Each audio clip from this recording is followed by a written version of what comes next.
안녕하세요. 김호준입니다. 2017년 5월 15일 주가는 1000 밑으로 주저앉고 원화는 달러당 2000을 훌쩍 넘고 사람들은 대북 폭격설 때문에 생수 라면 사재기를 한다. 트럼프는 어떤 식으로든 북한을 때린다. 문재인이 되면 통보 없이 때리고 안철수가 되면 통보하고 때리고 홍준표 되면 상의하고 때린다. 그리고 취임 일주일이 지나도록 트럼프 축하 전화는 없다. 지난 4월 13일 한 언론사 칼럼 내용입니다. 문재인 당선 시 한반도에 닥칠 위기를 가상으로 그리며 이번 선거에 국가 존망이 걸려있으니 투표 잘 하자는 내용입니다. 한마디로 문재인은 안 된다는 거죠. 실제 벌어진 일은 우리 모두 알고 있습니다.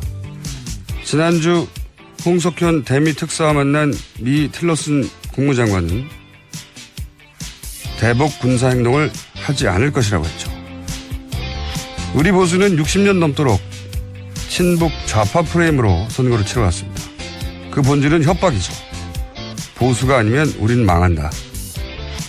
한 달 전 이 컬럼을 지금 소개하는 이유는 실제 모두가 그 시간을 직접 겪은 후에 그런 협박이 얼마나 사기였는지 기억해두기 위해서입니다. 그래서 이 지긋지긋한 안보파리 벗어나서 제대로 된 진보 보수의 대결을 볼 수 있도록. 그리고 그 한 언론사는 중앙일보였습니다. 김어준 생각이었습니다. 인상적인 인물들이 되게 많습니다. 그죠? 윤석열 검사도 그렇고 장하성 정책실장도 그렇고. 네, 강경화 외교부 장관 후보자도 그렇고요. 이 전반적으로 인사 일단 너무 많으니까 경제 분야는 인상적인 게 뭐냐면 삼성 저격수라고 양대 저격수라고 불리는 장하성 김상조 모두 입각이 됐고, 그런데 경제 전체 라인으로 보면은 보수 성향의 김광두 교수, 그리고 관료 출신, 뭐 중도라고 봐야 되겠죠, 관료니까. 예. 이분은 이명박 박근혜 정부 때도 입각을 했었어요. 예. 그리고 청와대에 있었죠. 근데 이번에도 들어가서. 네, 국무조정실장 했습니다. 네, 경제 부분에서 이제 진보 보수 중도 다 있다. 네, 이런 균형을 맞춘 것 같고. 외교부 장관 인사도 대단히 이례적인 분이죠, 이분이. 네, 첫 여성이고요. 첫 비외교부 출신입니다. 물론 외교부에 몸을 담긴 했는데 고시 출신이 아니거든요. 네, 그렇죠. 외교부에 잠깐 특채로 여성국장인가요? 예, 한 적이 있다고 하고. 근데 이분은 이 자유한국당에서 지적했지만, 그리고 실제 이 정부에서 먼저 밝혔지만 위장 전입하고 이중국적 문제. 네, 딸의 이중국적 문제가 있다고요. 어제 청와대가 이례적으로 먼저 밝혔습니다. 그러니까요. 저는 전반적으로 인사, 뭐 다른 분들도 다 언급할 만한데 다른 분들은 전부 다 언론에서 워낙 많이 다루고 있으니까 제가 이제 이 인사를 전반적으로 보며 느낀 거는 굉장히 세련됐다. 어떤 의미냐면 예를 들어서 윤석열 검사 같은 경우에 이 인사를 상징하는 장면은 청와대 출입 기자들이 발표했을 때 반응이에요. 잠깐 들어보시겠습니다. 인사 내용을 말씀드리겠습니다. 서울중앙지검 검사장 윤석열. 우와. 다들 예상치 못했기 때문에 저런 일성이 나온 겁니다. 출입 기자들도 탄식이 나온 거거든요. 뭐. 그러니까 탄성이라고 탄식까지는 아닌 것 같은데요. 탄식? 예. 네. 탄식이었을 수도 있잖아요. 어떤 사람한테는. 이게 인물도 좋지만 저는 타이밍이 너무 좋았다. 그러니까 돈봉투 사건이 터지자마자 윤석열 검사를 내세웠단 말이죠. 이렇게 되면은 반발할 시간과 명분이 없어요. 그렇죠. 시간이 없어요. 너무나 빨리. 예전에 노무현 대통령 그 유명한 그 검사와의 대화. 그때 사실 검찰은 우리 사회 분위기, 정치권 분위기도 그랬지만 노무현 대통령을 굉장히 무시했어요. 잠깐 컷 하나만 들어보겠습니다. 네. 뭐 언론 지상을 보면은 대통령님께서 83학번이다라는 보도를 어디서 봤습니다, 제가.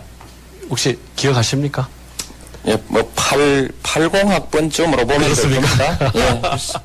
저는 83학번이라는 그 보도를 보고 내가 83학번인데 그러면 동기생이 대통령이 되셨구나 이런 저기를 했었습니다. 대통령의 개인적 약점 신문에 난 거 그거 오늘 거론하는 자리가 아니죠. 이런 일이 있었어요, 실제. 네, 2003년입니다. 예. 이게 검사와의 대화를 하는데 당시 이런 멘트들이 나오는 거죠. 그러니까 대통령이 고졸이라는 것을 전 국민이 지켜보는 대통령과 검사가 최초로 대화하는 자리에서 당신 고졸이잖아 웃으면서 그리고 나이도 나랑 똑같은데 무슨 대통령이야 이런 뉘앙스거든요. 깔려있는 이랬어요. 예. 근데 이제 이 광경을 가장 앞자리에서 지켜본 사람이 당시 문재인 민정수석이었습니다. 네, 그렇습니다. 예. 그러니까 검찰 같은 막강한 권력, 거대 조직, 이 개혁 문제는 선의, 명분 이것만으로 안 된다는 걸 굉장히 오랫동안 학습했을 것 같고, 그러다 보니까 이 타이밍을 놓치지 않는 거죠. 타이밍이 오자 아주 땅! 타이밍 예술이었다고 보고, 그리고 이제 강경화, 후보자, 외교장관. 후보자도 굉장히 제가 인상적인 부분은 뭐냐면, 우선, 외모가 제가 보기에도 악마는 프라다를 입는다. 거기 편집장 있지 않습니까? 그 편집장으로 만들어내고 싶어 했던 이미지. 혹은 아웅산 수치 여사 있지 않습니까? 저는 그런 이미지가 동시에 오버랩됐어요. 그러니까, 통상적인 한국 커리어먼하고는 좀 뉘앙스가 다른 굉장히 국제적이고 세련되고 강인하고 전문적이고 그런 이미지가 먼저 들었고 실제 네. 커리어도 그렇죠. 네, 은발도 굉장히 인상적이었습니다. 네. 애써 염색하지 않았다고 하더라고요. 그리고 이분이 보니까 이제 커리어를 보니까 여성이나 성소수자나 난민, 네, 외교 이주자. 난민, 네. 인권 문제요. 네. 이런 전문가가 없다시피 하거든요. 우리 외무부에서는 대부분 미국을 어떻게 상대할 것만 있지. 그러니까 이게 굉장히 유럽 수준의 스탠다드로 국제 인권 문제를 바라보는 최초의 외교부 수장이다.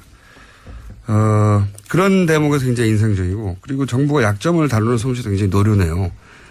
딸 위장 전입.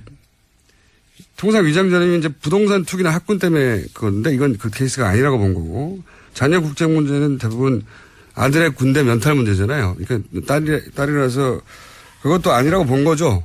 또 딸 국적 회복하겠다고 남편이 밝혔습니다. 그거는 다른 장관이면 모르겠는데 한 국가의 장관이면 그리고 특히나 외교부면 자녀의 국적 문제가 될 수 있죠. 실제 이해 충돌이 있을 수 있습니다.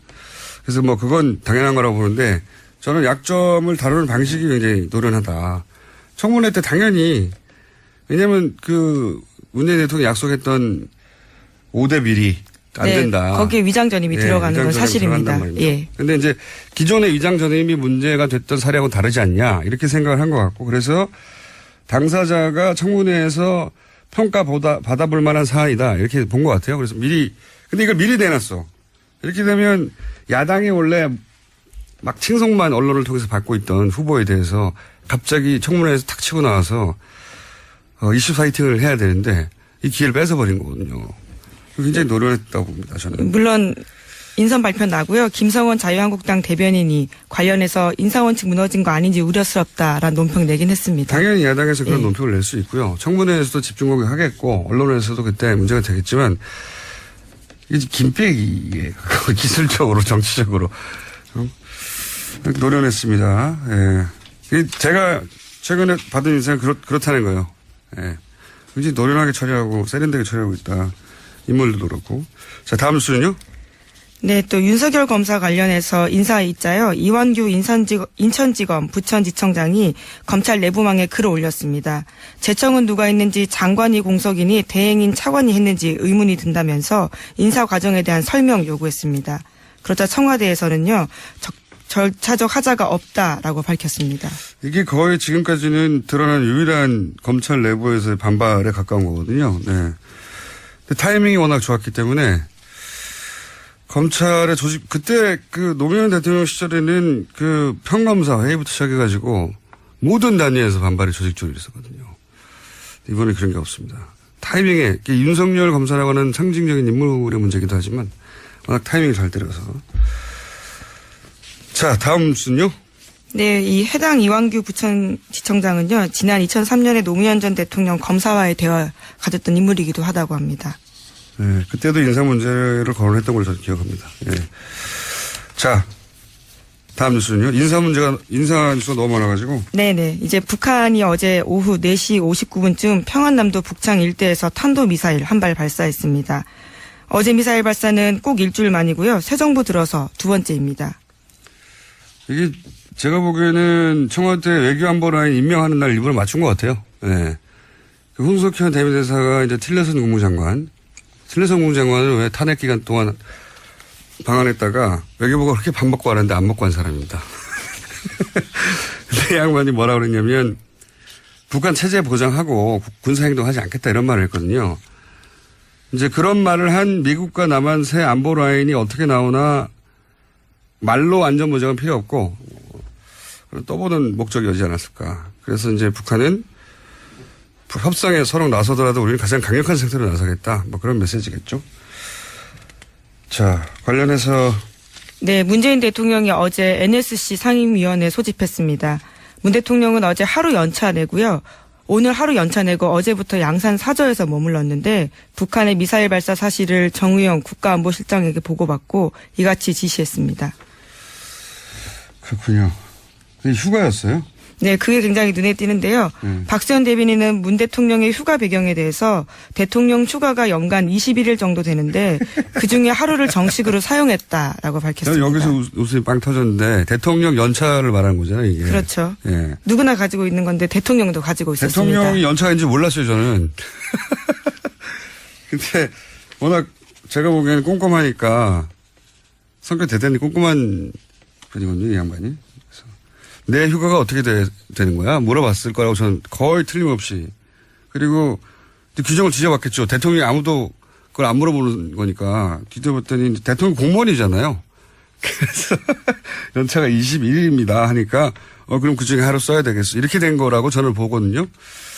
근데 이것도 굉장히 좋은 메시지인 것이 대통령도 이제 룰을 따르고 룰만 따르면 연차 써도 된다는 거거든요. 샐러리맨들한테, 그리고 공무원들한테.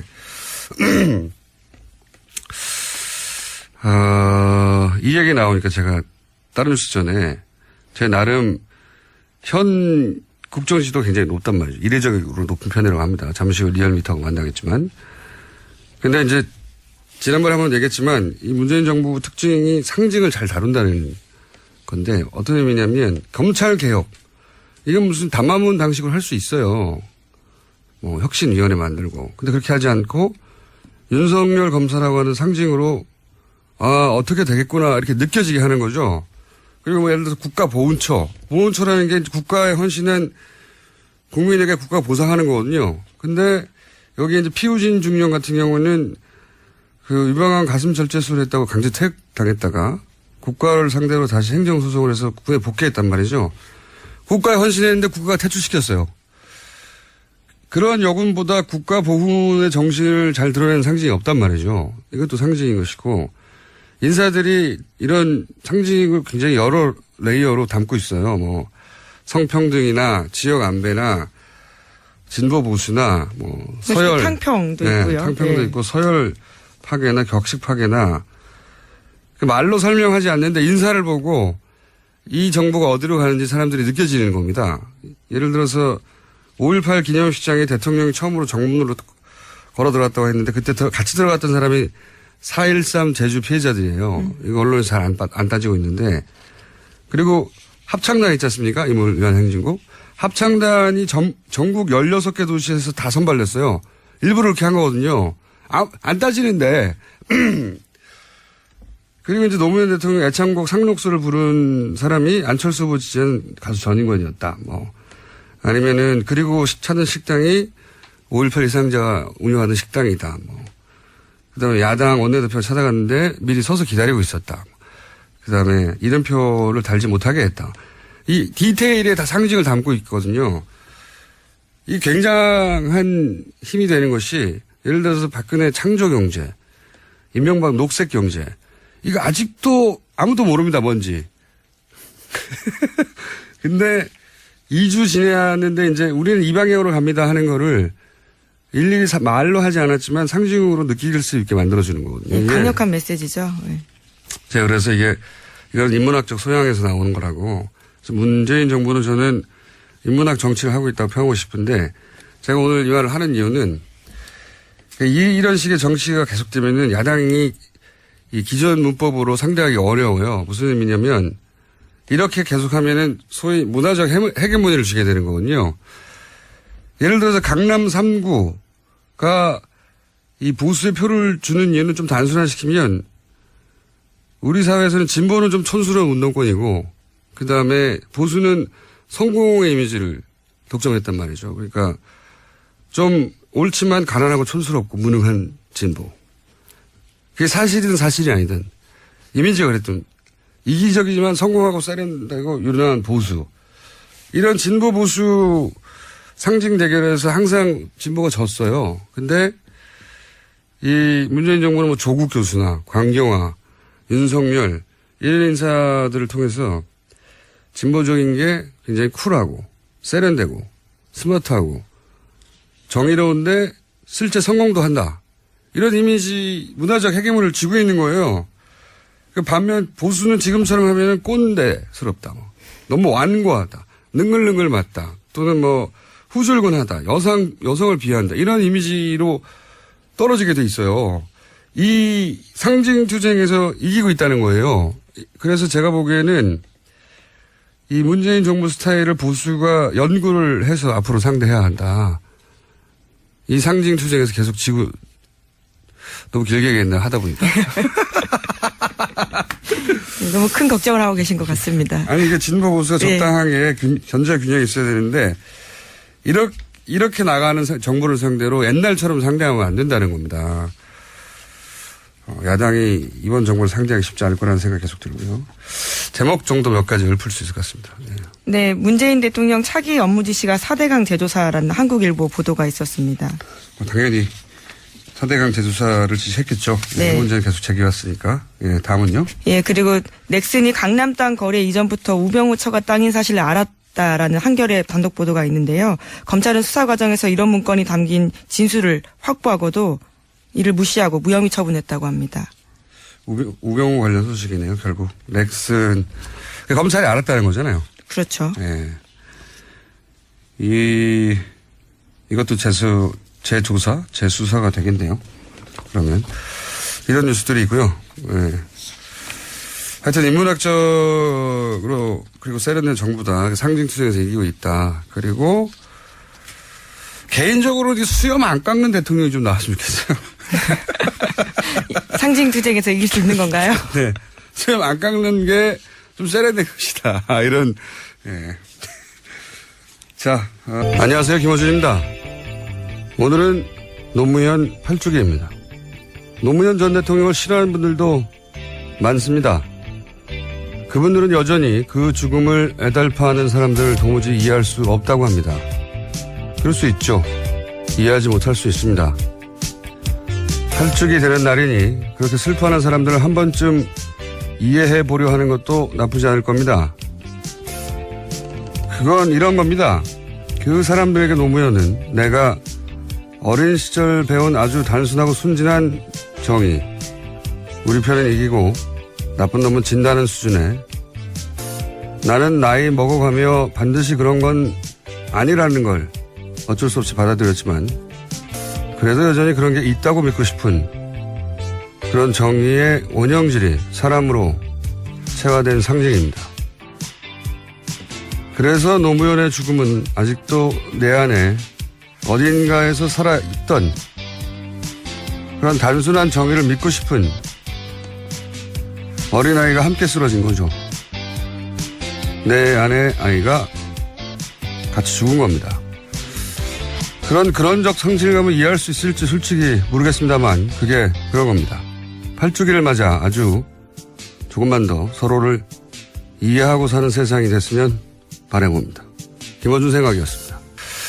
이 추도식은 여러 가지로 의미가 깊은 것 같아요. 그러니까 평생 평생의 친구였는데 한 사람 먼저 대통령을 하고, 그리고 나서, 그 죽음 때문에 또 한 번도 정치를 생각해 본 적 없는 사람이 결국 역경 끝에 대통령이 되고, 사실 굉장히 영화적 소재거든요. 대단한 서사인데, 여기 대해서 노무현 전 대통령이 생전에 문재인 대통령에게 한 말이 있죠. 저희가 하나 준비해 봤습니다. 제대로 알기 위해서는 그 신분을 보라고 했습니다. 문재인을 대신으로 두는 것을 정말 자랑스럽게 생각합니다. 나는 대통령이 됩니다. 나는 문재인을 신분으로 두고 있습니다.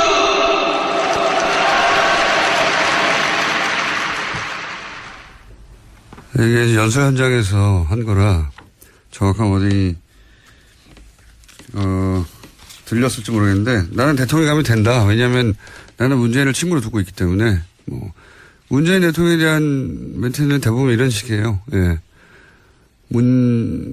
노무현의 친구 문재인이 아니라 문재인의 친구 노무현이다. 대통령이 된 후에도 그런 식으로 표현했었죠. 제가 보기에는 훗날 이거 두고두고 영화로 됩니다. 지금이야 그럴 수 없죠. 아마 10년, 20년 지나면 스토리가. 네. 그리고 이게 노무현 전 대통령의 죽음을 바라보는 입장들 사이 간격이 아주 크죠. 네. 근데 이게 진보 보수의 문제는 아니고 정치적으로 진보 진영에 속하는 분들 중에도 애도를 몇 년씩이나 하느냐 하는 분들도 있어요. 네. 그리고 뭐 대구 소위 TK에서도 노무현을 지지하지 않았었는데 그 죽음에 대해서 이제 굉장히 애달파는 분들도 있고, 제가 보기에는 이건 감수성이 다른 겁니다. 이 죽음을 받아들이는 정치적인 문제가 아니라. 자, 안녕하세요, 김호준입니다. 어제 괴 비행체가 군사분계선을 넘나들었다고 합니다. 지난 10여 년간 북한 소식은 모두 부정적인 뉴스였습니다. 세계 유일 분단 국가가 통일되어야 한다는 생각 그 자체가 과거보다 많이 약해졌습니다. 이제 각자 체제 유지하며 이 상태를 그냥 유지해야 한다 하는 말들도 많이 합니다. 제 생각은 그렇습니다. 파리, 북경, 서울 물리적으로 다 같은 땅 위에 있죠. 서울에서 파리까지 운전에 가는 게 가능은 합니다. 하지만 우리 머릿속에서는 그 땅은 끊어져 있습니다. 머릿속에서 땅이 끊어진 덕분에 우리 머릿속에서 세계는 우리와 떨어져 있고 세계는 저 멀리 바깥에 있죠. 그렇게 나와 세계는 연결되어 있지 않습니다. 물리적 조건은 정신을 한계 짓습니다. 태평양 섬 원주민들이 처음 보는 백인을 신으로밖에 여길 수 없었던 건 그들의 평균 지능이 다른 지역보다 더 떨어져서가 아니죠. 서울역에서 기차 타고 평양, 북경, 모스크바 지나 파리까지 그 상상의 단절이 없어져야 한다. 중고생들이 여름방학이면 이 대륙의 땅끝까지 횡단하는 꿈을 꿀 수 있어야 한다. 그렇게 물리적으로 세계와 연결되는 것이 우리의 변방의식을 덜치고 세계인으로 보편의식을 갖는 출발점일 수 있다. 저는 개인적으로 그게 통일이 가져다 줄 가장 큰 보상이라고 믿습니다. 문재인 정부의 대북 정책이 이런 상상까지 품어주길 개인적으로 기대합니다. 김원준 생각이었습니다. 제가 보기에 어제 하이라이트는 노건호 씨였습니다. 네, 헤어스타일이 화제였습니다. 네. 유가족 대표에서 감사 인사말 전하려고 단상에 올랐는데 새로운 헤어스타일 보였습니다. 네. 헤어스타일은 아니죠. 헤어가 있어야 스타일이 나오는 거죠. 그것도 스타일의 일종이라고 볼 수 있죠. 헤어 없는 스타일인데. 일부러 했다고 합니다. 네. 탈모 때문에 그랬다고. 네. 네, 정치적인 의사표시나 사회 불만이 있는 건 아니고 최근에 좀 심하게 탈모 현상이 일어나서 그렇게 스타일을 했다라고 밝혔습니다. 뭐 대선 기간에 이제 아버지 이름이 계속 등장하고 그리고 모욕적인 방식으로 이용당하고 거기 스트레스 많이 받았겠죠. 거기다 단 한마디도 반박을 할 수는 없고 그래서 원형 탈모가 있어서 아예 밀었다고. 여기 이제 이 이야기를 근데 이 공식선상에서 했어요. 직접 잠깐 들어보겠습니다. 이번 일을 제가 겪으면서 참, 전국의 탈모인 여러분에게 심심한 위로와 동변상련의 정을 전하는 바입니다. 저는 이미 다시 나고 있습니다. 다시 한번 위로의 말씀드립니다. 탈모인들에게 이제 위로를 일단 보내고 나도 동병상련을 겪었다. 연대 이야기를 하는 거죠. 네, 하지만 난 다시 난다. 네. 메롱이죠, 메롱. 위로와 메롱. 네. 근데 저는 이게 굉장히 인상적이었던 게 뭐냐면 역대 최대 인원이 모였고 엄청 많이 모였더라고요, 실제로. 아버지 친구가 약속한다는 대통령에 대해서 처음 참석하고 이제 이게 마지막으로 참석한다고 하는 대단히 비장한 자리예요, 사실. 현직 대통령으로서 마지막이라는 거죠. 전국 생중계 되고 있고. 여기서 탈모 유머를 던진 겁니다. 저는 이게 그 장면을 보면서 굉장히 이국적이다는 생각을 했어요. 무슨 의미냐면 영미권에서는 원래 장례식에서 혹은 추도식에서 굉장히 재밌는 유머를 던지고 그게 오히려 고인에 대한 애정 이런 걸 받아들여지는 문화가 있죠. 우리는 없어요, 그런 게. 우리는 추도식은 엄숙하고 경건하고 단정해야지 이렇게 자기 머리 가지고 유머하면 안 되는 겁니다. 애초. 만약에 노건호 씨가 아닌 누군가가 그 자리에서 그런 얘기를 했다. 평생 먹을 욕을 하루에 다 먹었단 말이죠. 배부르게 먹었다고 봐야 되는데 그리고 다시는 그런 자리에 못 올라간다고 봐야죠. 근데 어쨌든 말머리를 그런 자리에서 탈모 이야기로 하겠다는 자체가 너무 흔치 않아서 이국적이다.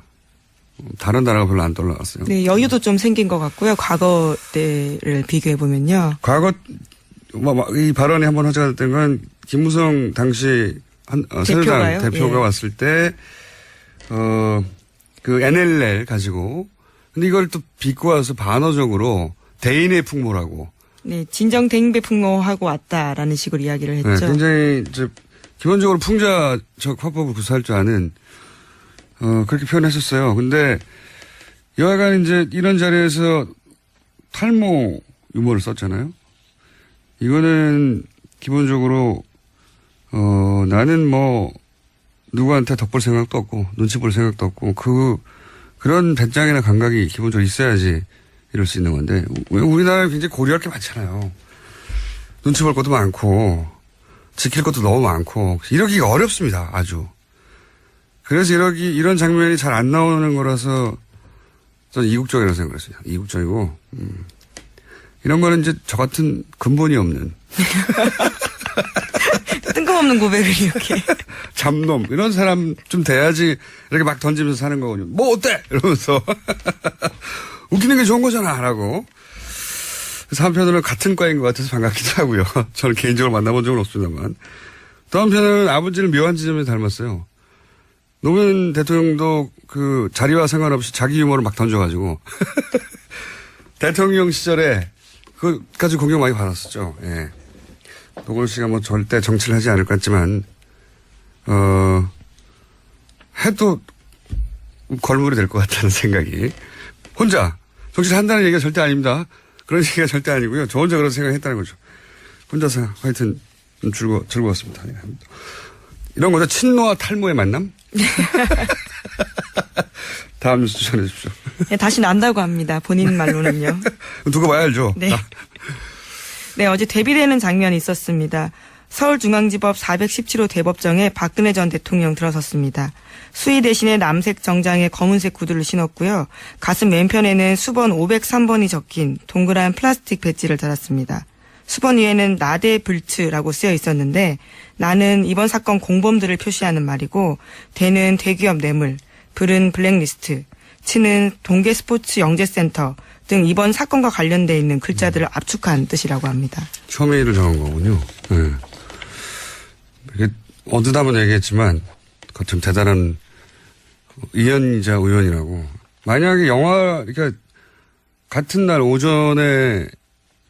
오후에 뭐 추도식과 최초의 공판 전직 대통령 또 그 대통령이 탄핵되고 나서 바로 취임한 대통령 이렇게 엇갈리는 거는 영화를 이렇게 같은 날 이렇게 이런 일이 벌어졌다고 만들면 우연의 남발이라고 욕먹어요. 영화를 이렇게 만들면. 이거는 일부러 이렇게도 쉽지 않은 일인데 우선 박근혜 전 대통령과 관련한 가장 인상적인 장면은 수갑을 드러낸 장면이었어요. 네, 출석할 때 그렇게 원래 했죠. 마음이 잘 안 드러나는 표정이잖아요. 근데 이제 저는 수갑을 통해 마음을 드러내는구나. 왜냐면은 이거 가리게 해주거든요. 네, 통상 이제까지 가리고 나왔습니다. 이번 국정농단 네. 사건 관련자들은요. 호송관들이 이게 이제 바뀌어가지고 과거에는 무조건 다 드러내야 되는데 요즘은 다 가리게 해줘요. 물어도 보고 가리겠냐고. 굳이 안 가리겠다고 한 거거든요. 그러니까 이번에는 다른 김기춘, 조윤선 이런 분들은 다 가리고 나왔잖아요. 여러 가지 네, 방식으로. 대비되는 모습입니다. 수건을 감든 뭐 이렇게 가리는 게 용도 있다고 해요. 조윤선 전 장관은 제 기억으로 옷으로 이렇게 옷으로, 예. 가렸던 것 코트 같아요. 같은 자켓으로요. 그렇게 해줘요. 원하는 대로 해주는데 그걸 굳이 안 하겠다고 한 거거든요. 그러니까 이게 여전히 모든 혐의를 전면적으로 부인하잖아요. 하나부터 끝까지 단 하나도 인정하지 않고 있는 거니까 본인 의식 속에서 나는 죄가 없고 그래서 이렇게 오히려 부당하게 핍박받고 있다. 자, 이 수갑을 봐라. 그런 의식이 있는 것 같고 그걸 수갑을 통해 드러낸 것 같아요. 예. 봐, 내가 이렇게 수갑까지 찼다. 난 죄 없는데. 그런 마음인가 아닌가 여전히 수갑을 통해서 수갑을 일부러 드러냈네. 네, 선택한 거죠. 그 네. 모습을요. 다른 사람들은 안 그러거든요. 자, 안녕하세요. 김어준입니다. 그저께 군사분계선을 넘나들어 군이 기관총 사격을 가했던 괴 비행체는 풍선으로 밝혀졌습니다. 어제는 외교안보 특보 내정자인 문정인 교수가 5.24 조치, 그러니까 천안함 이후 방북 불허, 교역 중단 등 전면적인 대북 제재를 이제는 전향적으로 풀어가야 한다는 발언으로 보수 진영의 집중 공격을 받았습니다. 지난 10년간 보수 정권 하에서 북한 뉴스는 항상 부정적이었고 지금도 풍선에 기관총을 쏠 정도입니다. 북한은 한반도에서 가장 큰 불확실성이죠. 인간은 불확실성을 두려워합니다. 원시 인류 때부터 숲을 속에서 뭐가 태어날지 모르면 두려워했습니다. 본성이죠. 이 두려움의 감정을 가장 손쉽게 처리하는 방식이 그 불확실성을 악으로 규정하는 겁니다. 공포스러운 대상을 윤리적 단죄의 대상으로 바꾸는 거죠. 그쪽이 훨씬 처리하기 쉬운 감정이니까. 무섭다기보다 나쁘다고, 무서워서 싫은 게 아니라 악해서 싫다고 하는 거죠. 저는 문재인 정부가 북한을 윤리적 단죄의 대상이 아니라 내 뜻대로 통제할 수 없는 불확실성으로 상대하길 기대합니다. 그 경우는 상대와 어떻게 예측 가능한 규칙을 정할 것인가, 그걸 놓고 따지게 됩니다. 하지만 상대가 윤리적 단죄의 대상이 되면 어떻게 처벌하고 응징할 것인가를 우리끼리 논하게 되죠. 한 국가가 다른 국가적 실체를 끝내 응징하고자 할 때 옵션은 하나입니다. 전쟁이죠. 한반도에 전쟁이 나면 이제 다 죽습니다. 김어준 생각이었습니다. 네, 그동안 덴마크에 도피해 있던 정유라 씨가 한국 송환 결정을 받아들였습니다. 덴마크 검찰의 한국 송환 결정과 덴마크 지방법원의 1심 판결에 반발해서 고등법원에 항소를 한 상태였는데 어제 돌연 자진해서 항소심을 철회한 겁니다. 지난 1월 1일 덴마크 올보르에서 체포된 지 144일 만인데요. 덴마크 검찰은 한국 사법당국과 협의해서 향후 30일 이내에 정 씨를 한국으로 보낼 방침입니다. 이건 저희가 몇 차례 이런 뉴스가 나올 때마다 얘기했지만 정치적 망명을 받아들일 이 케이스가 안 되거든요. 절대. 시간만 지나가지. 그런데 시간을 끌어봐야 그 덴마크에서의 수감 기간은 국내 귀국해서 만약에 어떤 징계를 받는다면 이렇게 산입이 안 돼요. 또 살아야 되는 거죠. 그래서 지금 정권 교체까지 된 마당에 더 이상 거기 계속 머물러 있을 이유가 없는 거고, 또 다른 측면에 이런 생각도 듭니다. 그러니까 정유라 씨가 귀국을 하면 아마도 이제 이재 사건, 그리고 삼성. 네, 승마와 관련해서요. 네, 뇌물건이 있습니다. 뇌물건에 관해서 이제 집중적으로 아마 검찰이 신문을 할 텐데 거기에 대해서 준비가 다 됐다. 뭐라고 답할지 이렇게 볼 수도 있겠죠. 예. 어쨌든 이제 아마도 대략 한 달 이내에는 통과가 될 것 같네요. 네.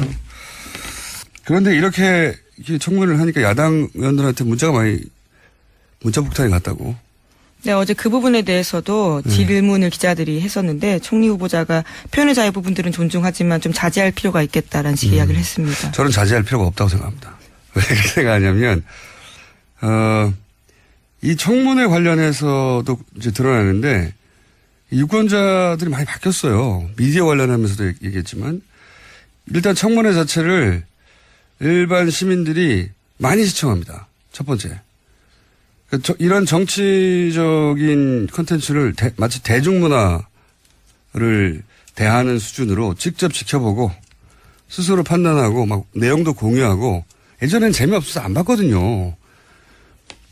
이런 직접적인 참여가 굉장히 자연스러워졌어요. 그리고 그 과정에서 정치인에게 내 뜻과 안 맞으면 문자를 보내기도 하고 항의하기도 하고 응원하기도 하고 이러는 행위 자체가 굉장히 적극적이 됐습니다. 그러니까 정치인이 더 이상 두렵거나 멀리 있는 존재거나 그게 아니고 내가 세금 내고 내가 뽑아서 일시키는 공복 이런 시각을 교과서에만 있는 게 아니라 실제로 그렇게 생각하기 시작한 거지. 이게 이제 예전에는 왜 미디어를 통해서 몇 마디 코멘트 딴 게 전부였잖아요. 접할 수 있는 게. 지금은 정치인이 직접 출연해서 1시간씩 막 떠들거든요. 그걸 들으면서 정치를 굉장히 가깝게 느끼기 시작한 팟캐스트의 영향이 아주 지대하고 기본적으로는 거기에 대해서 이제 그렇게 실제로 바뀌었는데 마인드가 탄핵 국면을 거치면서 정치인들이 처음엔 헤맸잖아요. 탄핵까지 가는 건 너무 무리한 불가능한 여의도의 문법에 따라 그랬더니 바보들아 그게 아니야 그러고 이제 사람들이 광장에 나갔단 말이죠.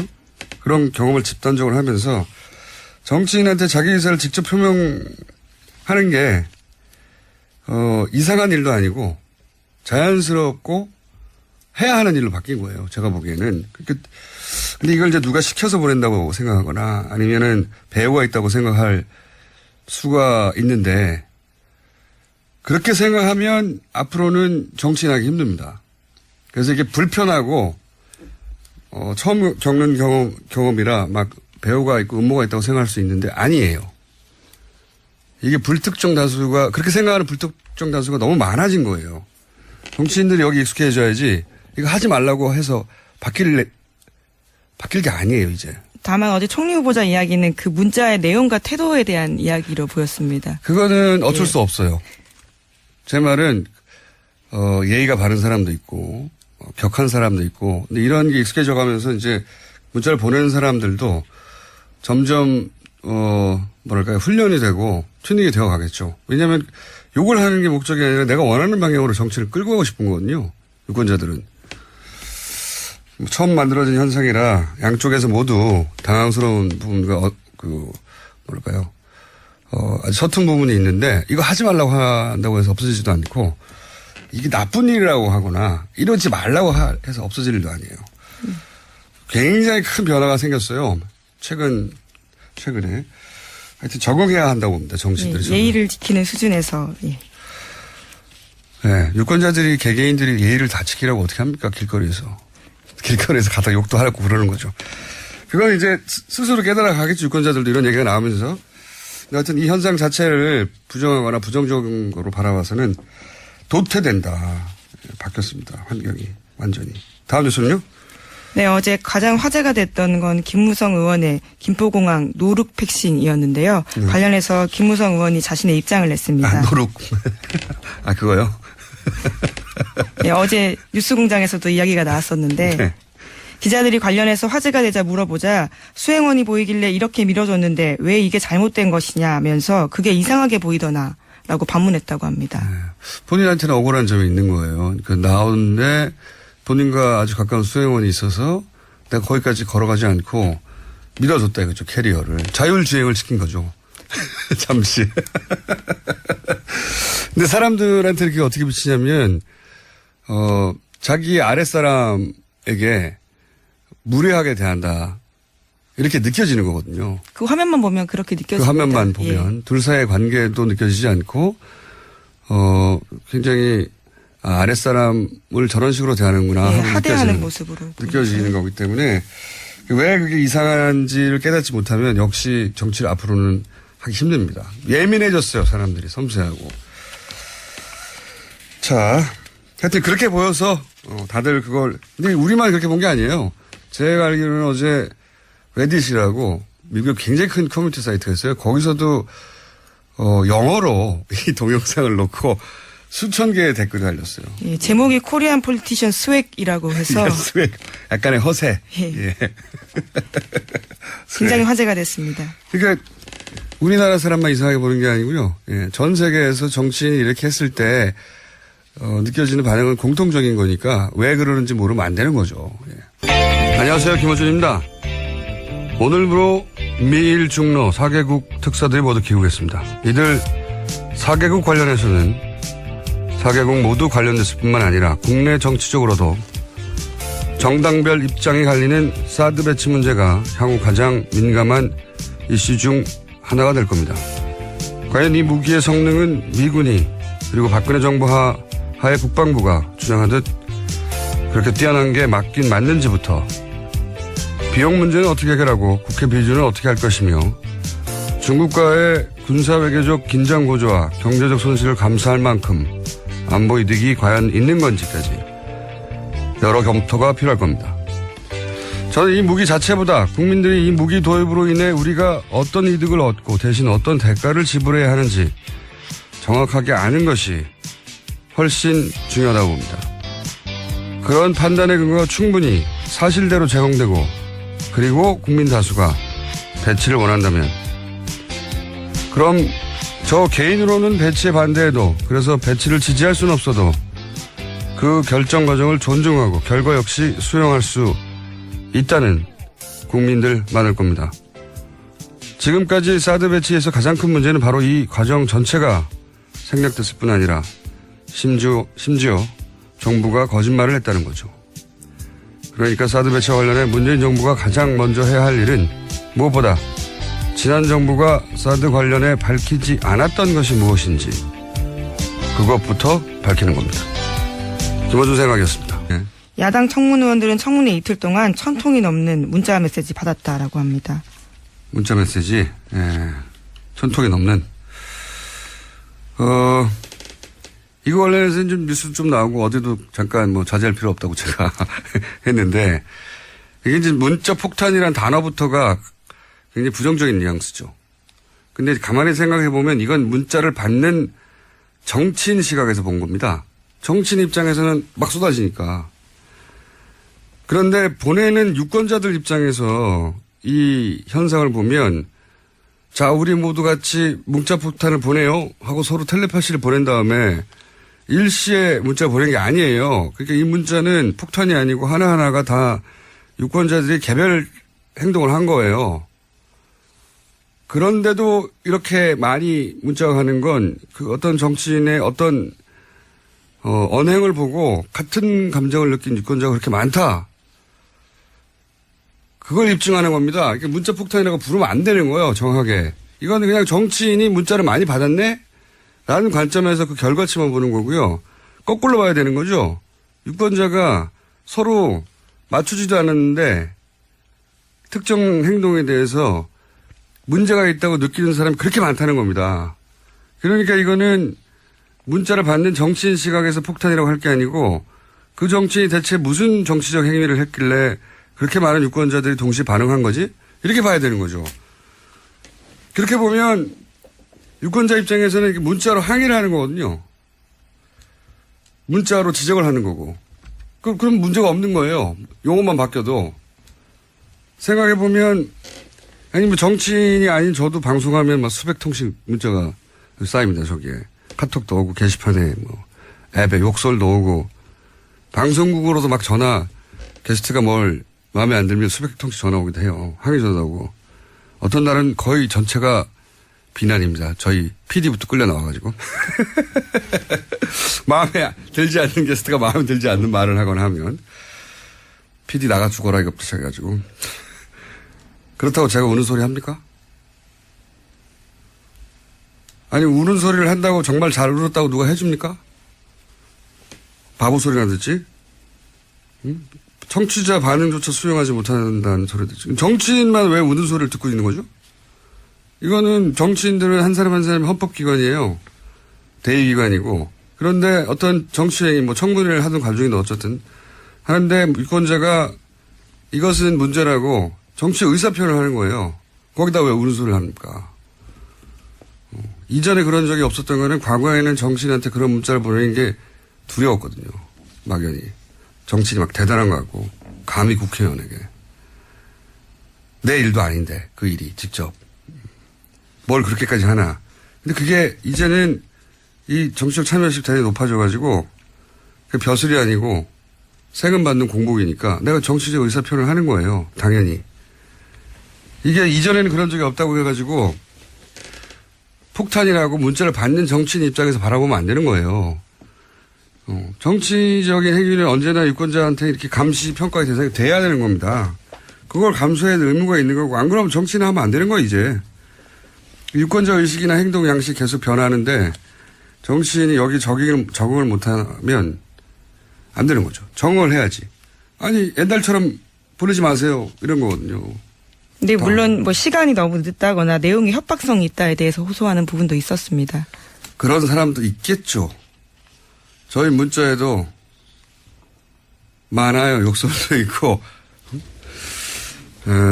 그리고 그 문자는 유권자들이 자기 전화번호를 노출하고 하는 거예요. 익명으로 하는 게 아니에요. 예. 휴대폰을 겨우 문자 보내는데 휴대폰을 면상에 던졌다고는 모르겠어요. 수백 명이. 이건 무슨 화염병 던지지 말라는 수준으로 자꾸 가르치려 들 게 아니고 배워야 돼요. 새로운 유권자 행동 양식을.